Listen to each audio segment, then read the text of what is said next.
You should be proud of that. But like, what else can you do to add to your productive function rather than just trying not to do it? What can you do instead of it? Totally. Like, I wrote another piece a while ago, like, don't quit your bad habits.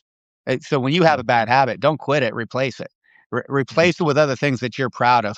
Find new things that make it so hard to do that bad habit because you're so passionate about other things. Because clearly you don't like the bad habit. You want to quit it. But if you just focus on that and only that, it's going to be really tough because it's still in your psyche all the time. Even if you're hating on it, it's still there. And you think about it long enough, you might fall back into it. But if you replace it with other things, create new skills and new things you're passionate about.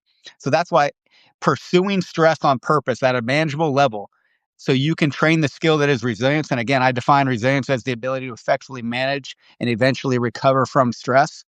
So whether that is physically, whether that is mentally, whether that is socially and or spiritually, and there are some that cover all four. Usually they're going to be physical in nature because you can't fill the physical bucket if you're not doing something physical, which is why I write most often on different ways to pursue physical training, not necessarily for the benefit of adaptations to your muscles or your speed or anything else that comes from physical exercise, which is beneficial, but for your Right. resilience, do a hard thing on purpose and then recover from it. But we can definitely do this mentally in a lot of challenging ways. We can pursue hard conversations on purpose. We can talk in public. We can write in public. We can do a lot of things that we're a little fearful of to do the social challenge and spiritual. There's so many things too. Reflective exercises, digging deep into what our fears are, our biggest failures are, and the lessons from them, having those conversations then with people you care about. There are so many ways to challenge yourself.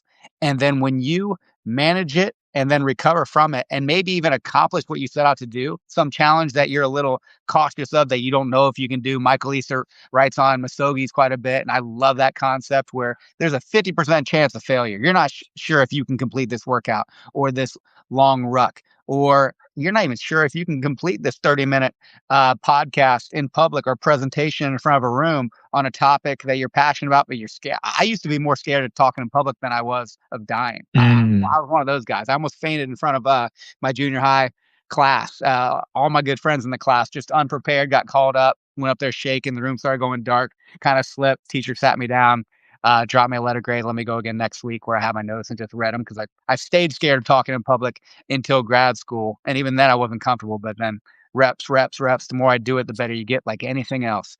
But pursuing stress on purpose makes things that are initially uncomfortable a little bit easier to manage. And then before you know it, you can do things a year later.